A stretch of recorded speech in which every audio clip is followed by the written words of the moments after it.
Assalamualaikum warahmatullahi wabarakatuh. Pada video kali ini kita akan menyimak tausiah dari Ustadz Dasat Latif ya. Simak terus videonya. Langsung mari kita mulai.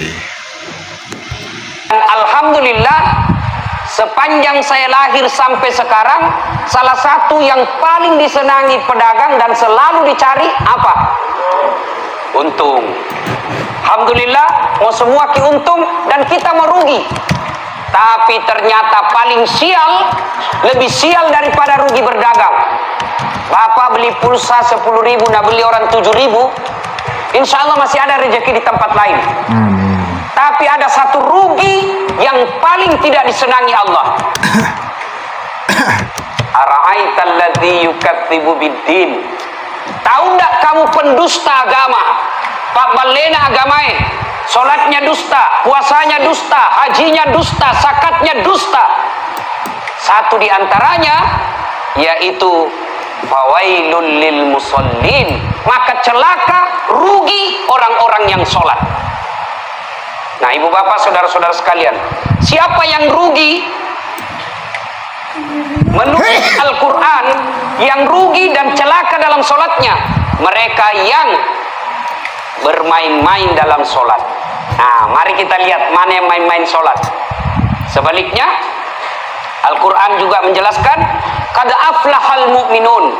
Tadi orang rugi, sekarang qad aflahal mu'minun, maka beruntung orang-orang yang beriman. Siapa mereka? Alladzina hum fi salatihim khashi'un, mereka yang khusyuk dalam sholatnya. Nah, ini banyak tanya ke mahasiswaku, Ustaz, bagaimana itu caranya orang khusyuk? Apakah khusyuk itu sholat tidak ingat apa-apa? Kalau khusyuk tidak ingat apa-apa, bukan sholat namanya, pingsan. Bagaimana caranya khusyuk? Tata cara agar kita bisa khusyuk. Pertama, usahakan ketika kita mau sholat, pakailah baju yang indah. Itu surah Al-Jum'ah jelaskan. Kau datang ke masjidku, lo ke masjidku mas sempajang, pakai kau baju makesing. Pakailah baju yang indah, bukan yang mahal, tapi yang indah. Tapi apa yang terjadi di antara kita? Mau ketemu wali kota, ngaling asing baju baru. Kalau perlu parfum palsu poin pakai. Pinjam sepatunya temannya, pinjam dasinya temannya, sampai ketemu wali kota, cium tangannya itu wali kota, padahal baru tanda tangan korupsi. Tuh, sekalinya mau datang ke masjid, pakaian ala kadarnya. Itu tona pakai main basket, itu tona pakai kencing berdiri poin. Masih ada satu tetes, nggak saja masuk di sini. Coba baju yang sudah 3 hari tidak dicuci dia pakai, kemudian celananya ada tetesan kencing, lalu dia datang menghadap kepada Allah. Gimana kita mau khusyuk? Begitu kita sholat, baju yang kita pakai tadi main futsal 2 hari sudah ada jamur, begitu angkat takbir baru digatal semua. Bismillahirrahmanirrahim. Alhamdulillah. Mana koci tontarana. Maka ketika mau khusyuk, salah satu kiat pakai yang indah, bersih, dan yang paling penting pakailah baju yang kita yakini halal. Kalau baju korupsi, baju sogok wali, pilih anak baju baru, berapa suara? 5, aman. Tanam lagi pak. Begitu ada yang kasih limbi, nggak lupa aman. Baju sogok seperti ini dipakai sholat, nak kakalaki ki malaikat, nalu kasihan deh lo. Maka begitu mau datang ke masjid, lihat dulu, pandang dulu, ini sarungku halal atau tidak, ini bajuku halal atau tidak, jam tanganku ini halal atau tidak. Termasuk bapak ibu barangkali waktu menjabat banyak duitnya dia ganti giginya, gigi palsu hasil korupsi. Maka begitu mau sholat, buka dulu gigi palsunya. Termasuk emas berbeda pendapat ulama, ada yang mengharamkan, ada yang menghalalkan. Ini yang disebut wilayah khilafiyah, perbedaan pendapat ulama. Ada yang bilang haram, ada yang bilang halal. Kata Nabi, kalau subhat seperti itu, kamu mau selamat, kalian mau selamat, tinggalkan. Pakai emas. Bagaimana kalau terlanjur nih Ustaz, tidak bisa dibuka. Kenapa? Gigiku mas, sudah ku kasih emas, tidak bisa dicabut-cabut itu ya. Kalau cincin sebaiknya dicabut, kalau dia emas baru kita sholat. Dah, pakai yang bagus, yang rapi, yang indah, yang halal. Berikutnya, yang kedua, cara kedua supaya kita bisa sholat. Ketika wudhu, perhatikan tata tertib dan rukun-rukunnya. Ingat, ketika kita mau berbuat baik, setan mulai kepanasan. Ayalah salat, setan sudah mulai sebar pasukannya. Sebentar pi, jam pergi masjid, masih lama, duhur sampai jam 3, kadang pakai jam 3 ke sholat. Setan mulai masuk. Anggaplah begitu azan langsung kita tinggalkan tempat menuju ke tempat sholat. Jangan pikir setan putus asa. Tidak, nagoda ki lagi. Gimana caranya? Nagoda ki supaya main-main ki wudhu. Wudhunya bagaimana? Sambil terima handphone, simpan di telinga sambil berwudhu. Begini caranya. Yo, berapa kan menjual kangi? Tidak bisa kurang-kurang itu sekali. Itu wudhu sambil nelpon. Siapa ajar ki begitu? Ada yang lebih parah, menyanyi sambil wudhu. Pulang-pulangku berbadan dua. Itu kalau kita mau khusyuk dalam sholat, mulai cara wudhu kita perhatikan. Banyak yang tidak perhatikan rukun-rukun sholat, rukun-rukunnya wudhu. Yang banyak kita keliru. Buka Quran. Quran mengajarkan wudhu dari jari-jari hingga ke siku. Prakteknya kamennya. Quran mengajarkan basuh dari jari-jari ke siku. Berarti begini caranya. Tapi apa yang kita praktekkan? Buka keran dari siku ke jari.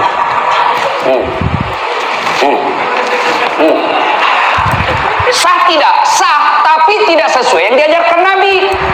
Kalau dia wudhu dari siku ke jari, ya nilainya kira-kira 7. Kalau dia dari jari ke siku, nilainya 9. Maka sempurnakan wudhu. Ada yang lebih parah lagi, wudhu sambil cerita.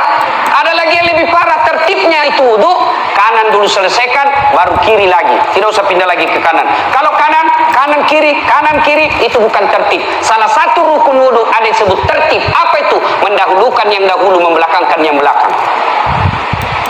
Ada lagi yang parah, wudhu. Ini anak muda sekarang, canggih.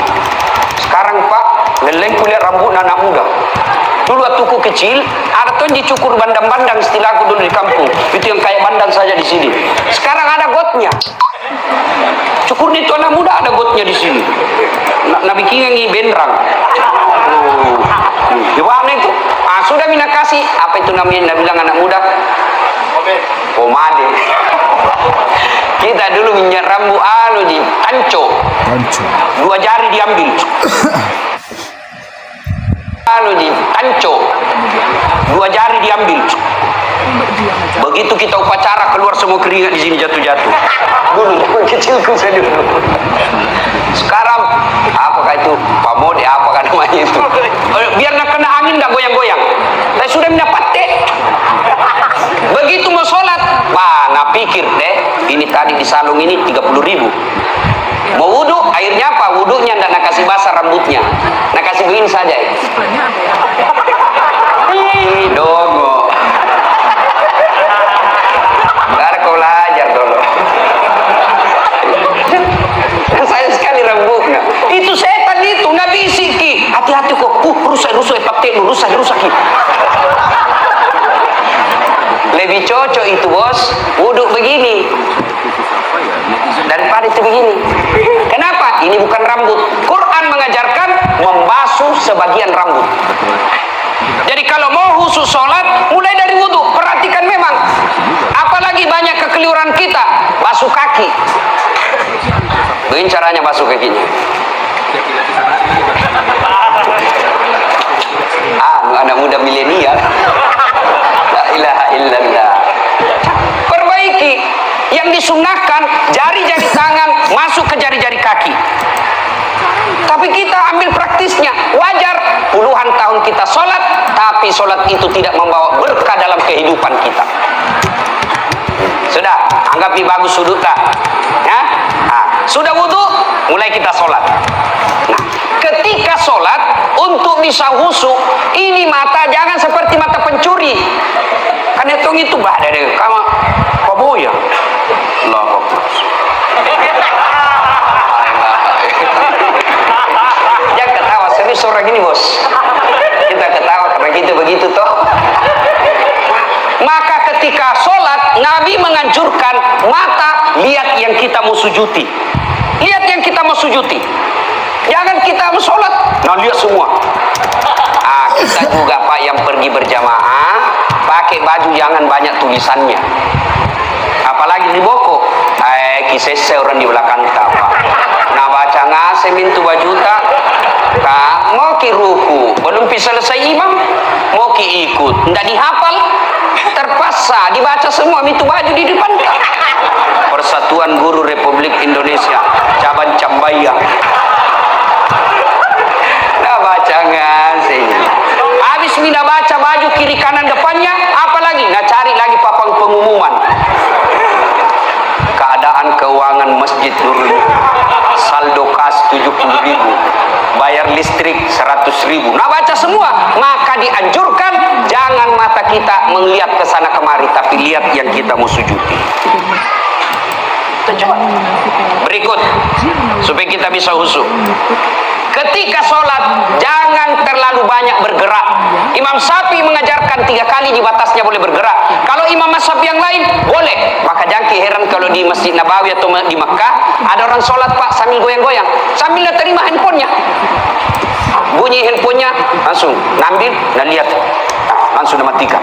Kalau kita kan dibiarkan saja, akhirnya mengganggu. Bagus kalau nada panggilnya mengaji, kalau nada panggilnya lagu dangdut, pandrak kita Pak. Ketika kita mau sholat, usahakan jangan terlalu banyak gerak. Bahkan Imam Syafi'i mengatakan lebih dari 3 kali sholatmu batal ketika lebih 3 kali bergerak. Nah, misalnya menggaruk, misalnya gigi ke nyamuk. 1 itu 2, naik lagi 3. Apalagi kalau punya di pekamannya.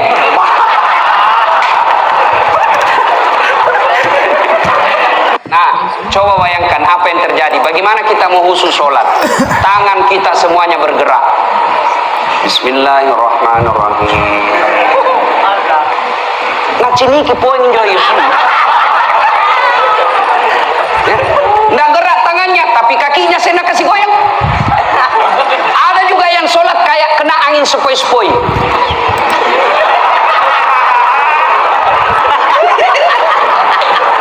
Oh, balik kido-kido. Nah, ada Allahu Akbar.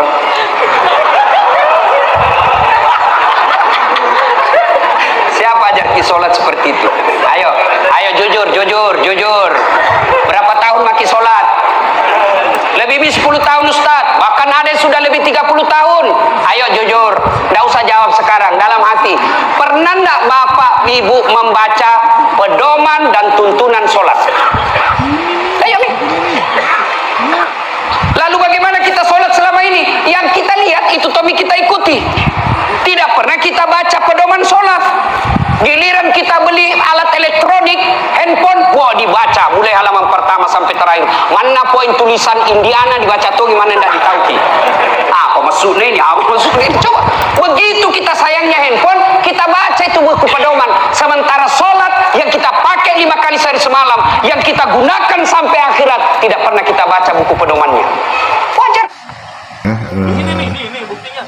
Tuh. Kita harus belajar sholat itu lebih baik teman-teman ya. Langsung kita lanjut simak videonya. Kita sholat seada-adanya. Nah, coba jadi pulang nanti pikir cari buku tuntunan sholat supaya belajar ki sholat yang baik.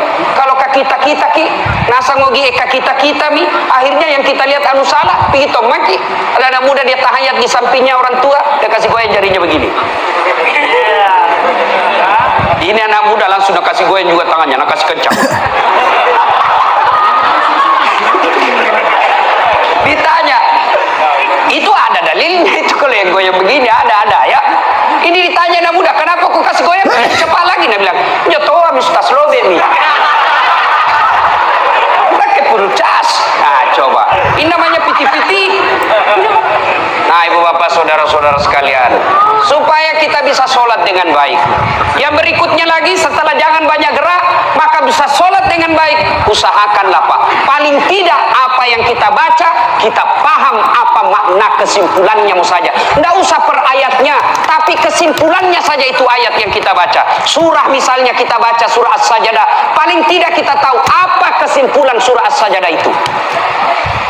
Jujur, berapa tahun makin sholat? 30 tahun. Kita tahu artinya Al-Fatihah? Ayo jujur makin. Al-Fatihah dengan terjemahannya. Kita tahu ki? Apa ya? Tidak tahu ki. Itu saja. Amin. Maka usahakan kalau kita mau perhatikan sholat dengan sebaik-baiknya, maka usahakanlah apa yang kita baca setidaknya kita paham kesimpulannya itu ayat. Nah ibu bapak saudara-saudara sekalian, berikutnya lagi, ketika kita sholat, supaya kita bisa khusyuk dalam sholat kita ini, maka kalau kita berjamaah ya, kalau berjamaah, jangan merasa soleh dan paling benar sendiri. Ada orang sholat kalau berjamaah nak ganggu ki, mulai takbir nak ganggu memang makin keras baru nak kasih lebar. Allah, baca Al-Fatihah kayak mau nak gigit telinga tak? Maliki, santai mau bos, terlewat-lewat. Itu tidak boleh mengganggu orang di samping kita. Kita baca sholat kayak mau mina gigit telinga tak? Begitu ruku, sujud lagi, nak kasih gena lagi telinga. Baik kalau kau pakai Rexona aja. Coba. Itu ketika kita sholat, ada juga yang kadang-kala mengganggu. Termasuk saya merasa kadang-kala terganggu. Apa itu? Itu ibu-ibu jari kaki. Merasa kadang-kala terganggu. Apa itu? Itu ibu-ibu jari kaki. Suka nak kasih pindah-pindah. Kasih pindah, nak kasih pindah lagi. Kita kasih pindah, nak kasih pindah lagi. Maka kalau mau lakukan itu, supaya kita saling menghormati, tanya dulu orang samping tak. Boleh gitu kakiku kasih rapat ke kita. Kenapa? Supaya saf jamaah, saf kita rapat. Kalau Nabi bilang silahkan, tidak apa-apa. Silahkan nih. Tapi kalau Nabi bilang jangan kiko dong, karena kakiku terus kupikir itu. Akhirnya orang terganggu khusyuknya. Nah ibu bapak saudara-saudara sekalian, itu maka ketika kita mampu sholat dengan baik, Allah janjikan qad aflahal mu'minun, maka beruntunglah orang-orang yang khusyuk, orang mukmin, yaitu mereka yang khusyuk dalam sholatnya. Nah sebaliknya, celaka mereka yang tidak bagus sholatnya, yang main-main dalam sholatnya. Mana yang dimaksud main-main dalam sholatnya? Seperti yang saya jelaskan tadi, supaya bisa khusyuk, lakukan apa yang kita ketahui hari ini. Lalu yang paling penting, selesai maki, sudah berusaha maksimal, sudah bagus cara kita, tata caranya sudah baik, kita lihat rukun-rukunnya. Alhamdulillah saya ingat, ada rukun yang sering kita tinggalkan dalam sholat. Apa itu? Tumaknina. Apa itu tumaknina? Bahasa Bugisnya maki nyawa-nyawa. Bahasa Indonesianya istirahat sejenak. Kapan dipakainya? Ketika ruku, i'tidal, sujud, kemudian naik, duduk di antara dua sujud. Mana itu prakteknya Ustaz? Contoh, Allahu Akbar, ruku. Baca doa ruku 3 kali, jangan langsung naik. Tapi istirahat sejenak, ambil napas 1-2 kali. Subhana rabbil azim wa bihamdihi 3 kali, baru napas. Sami Allahu liman hamidah. Ya, subhanallah subhanallah liman hamidah. Ini namanya sholat Valentino Rossi.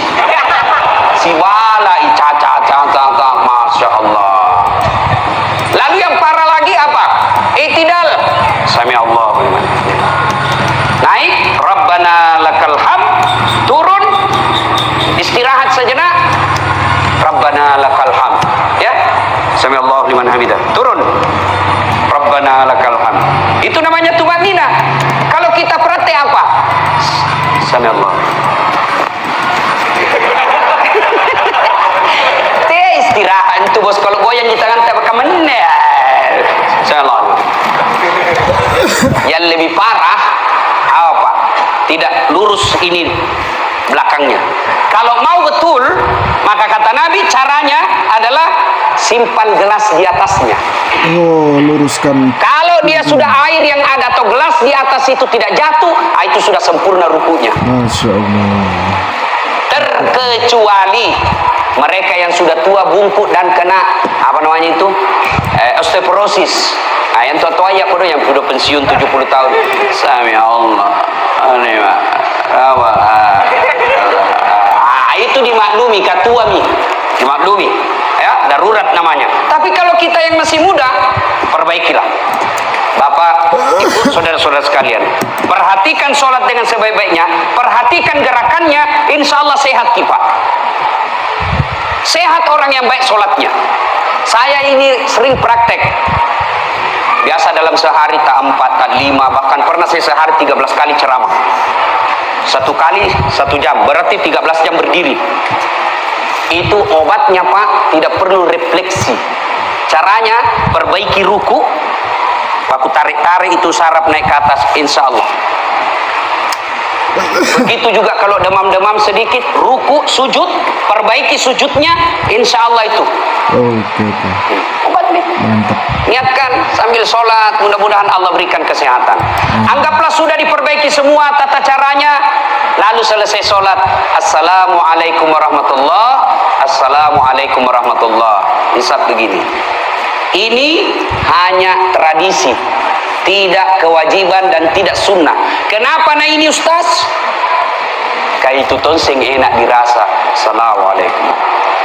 Masa kita begini, Assalamualaikum warahmatullahi wabarakatuh. Kan tidak nyambung sekali. Kenapa istighfar Ustaz? Kenapa istighfar orang selesai sholat? Ada 2 maknanya. 1, kita istighfar kenapa? Nikmat yang Allah berikan kita, nikmat yang Allah kasih kepada kita ini tidak bisa dibayar dengan sholat. Pernah dengar kisahnya umatnya Sulaiman alaihissalam 350 tahun beribadah, 350 tahun ibadah, tidur makan ibadah, tidur makan ibadah, meninggal. Pada saat meninggal, Allah sampaikan kepada dia, masuklah engkau surga karena rahmatku, tamana surga nasabab pamaseku, kasih sayangku. Ini orang yang banyak amalnya 350 tahun komplain, saya tidak mau ya Allah, saya tidak mau masuk surga karena pamasemu, nikmat rahmatmu, saya tidak mau. Saya masuk surga karena amalku 350 tahun. Wajar saya masuk. Kenapa? Banyak amalku 350 tahun. Allah berfirman, kau hitung-hitung rupanya di. Baiklah kita baku hitung kalau begitu. Siap-siap kau kita hitung. Jibril ambil kau kalkulator. Rekememan nih, pasang ke domo. Akhirnya apa? Allah perintah, ambil matanya 1, keluarkan biji matanya sebelah kanan, timbang amalnya 350 tahun dengan 1 biji mata. Timbang punya timbang, apa yang terjadi? Lebih berat 1 biji mata daripada amalnya 350 tahun. Saya bilang, Tuhan, kalau bahasa kita di Makassar, apa kok? Sebab kok? Kok kira bisa kau ibadah kalau ku kasih picok kok? Kok kira bisa kau beribadah apa kalau ku kasih gigi kau kasih sakit gigimu? Kok kira kau bisa beribadah dengan baik kau kasih mencret kok? Bayangkan kalau mencret 2 bulan Pak, repotnya itu deh. Pas mau ceramah langsung mau keluar deh. Itu nikmat Allah. Nikmat Allah. Yang kita lagi merasa kita orang miskin, yang kita lagi merasa tidak ada nikmat yang Allah berikan. Nikmat Allah luar biasa banyaknya, sederhana sekali. Selalu saya kasih contoh. Ini pecinta bola semua kuliah ini. Sebentar lagi Piala Dunia. Toh? Nah, paling repot nanti kalau masuk Ramadan Piala Dunia, begitu pertandingan adu penalti azan subuh. Bah, mana yang dipilih ini Pak? Adu penalti azan subuh. Pergi ke sembayang, tinggal penalti dan dilihat nonton ke penalti lewat sembahyang subuh deh temanku ambil jalur pintas apa nah ambil sajadahnya sembahyang depan televisi lebih hancur lagi. Bapak saudara-saudara sekalian, nah berapa biaya transfernya itu Lionel Messi, berapa biaya transfernya itu pemain-pemain bola internasional luar biasa, ada yang sampai 1 triliun. Masya Allah, 1 triliun Pak. Pernah makin lihat uang 1 triliun? Pernah makin? Tidak pernah. Dia sama aja. 1 triliun biaya transfernya. Tapi demi Allah, semua pemain bola yang jago-jago itu tidak mungkin dia bisa jago main bola kalau Allah kasih lututnya tidak bisa bengkok. Apa? Dia bisa main bola, Messi, Kakak, apalagi tuh yang Iniesta yang sudah pindah dari Barcelona.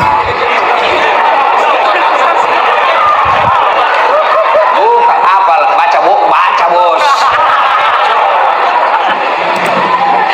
Baru datang ini di Roma, pergi nonton AS Roma lawan Liverpool.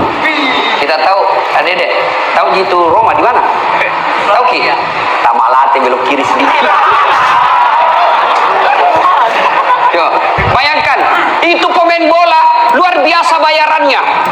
Luar biasa bayarannya, tapi demi Allah, mereka tidak akan bisa main bola ketika Allah kasih lutut yang tidak bisa bengkok. Mana bisa main bola begini? Bapak Ibu saudara-saudara sekalian, itu artis yang dibayar mahal-mahal demi Allah dia bisa begitu. Kenapa? Karena mukanya dikasih mulus oleh Allah. Ini kamera, ada kamera di depanku ini. Mahal-mahal ini yang begini, tapi bukan ini yang mahal. Tapi apa yang mahal? Mata. Biar ada ini kalau tidak ada mata. Jadi apa? Foto setengah badan betul dari perut ke bawah. Terima kasih Pak. Nah, maka makna kita istighfar setelah sholat, assalamualaikum warahmatullah, assalamualaikum warahmatullah. Kenapa? Kita bertobat karena nikmat Allah tidak bisa dibayar dengan ibadah yang kita lakukan. Yang kedua, kita istighfar ketika selesai sholat. Untuk apa? Siapa tahu dan pasti ada salah ketika sholat, kita menghayal, maka kita istighfar. Mudah-mudahan Allah mengampuni dosa dan kesalahan kita. Nah, ibu bapak saudara-saudara sekalian, akhirnya ketika kita mampu sholat dengan sebaik-baiknya, tata caranya kita perhatikan, rukun-rukunnya kita tunaikan, maka insya Allah maka sholat itu akan dijanjikan. Inna sholata tanha anil fassaika wal munkar. Sesungguhnya sholat itu mampu menjaga kalian dari perbuatan keji dan mungkar. Itu orang baik yang sholat insya Allah. Nah, sebaliknya kalau kita anggap enteng sholat, banyak tong itu begitu Pak, puasa, nak tahan puasanya Pak, tapi tidak sembahyang. Ini nanti nak kacele nanti kalau mati ini dikasih lihat puasanya Pak. Baco, nenek puasaan 30 tahun kali 30 hari, ini banyaknya puasamu. Mana kuncimu? Apa kuncinya? Sholat. Tidak ada Tuhan. Nabi bilang malaikat, Baloiko. As-salatu miftahul jannah. Salat kuncinya surga. Ketika ada orang bagus amal kebaikannya tapi dia tidak salat, di akhirat nanti tidak ada kuncinya. Maka keliru, sesat dan menyesatkan orang yang berkata tidak penting salat, yang penting itu hatimu dong. Mana pada sambayang, yang penting hatimu baik. Langsung berdiri anak muda, cocok hati. Setuju, karena dia juga tidak sambayang. Kalau ada orang bilang yang penting hatinya baik biar tidak sholat, tanya siapa nabinya. Nabi Muhammad paling baik hatinya, Nabi Muhammad paling bersih hatinya, paling bagus akhlaknya, tapi beliau tetap sholat. Jadi mereka yang bagus puasanya, mereka yang bagus zakat fitrahnya, bagus akhlaknya kepada sama manusia, tapi tidak sholat, nanti amal kebaikannya langsung dihapus, tidak ada gunanya. Nah, maka Ramadan ini perbaiki memang nih. Ustaz, banyak sholatku lewat dulu Ustaz.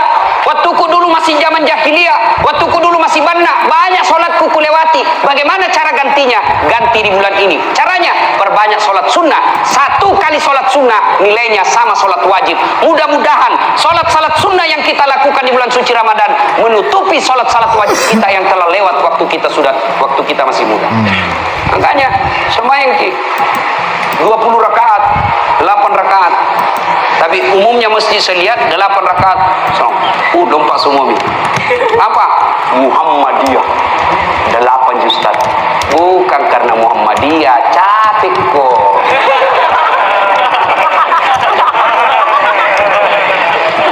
Ya Bapak, saudara-saudara sekalian, inilah tausiah kita, mudah-mudahan ada manfaat. Masih mau dengar ceramahnya Ustaz? Masih? Itu tadi sudah kita simak bersama-sama tausiah dari Ustadz Desat Latif ya, semoga bermanfaat. Akhirul kata, assalamualaikum warahmatullahi wabarakatuh.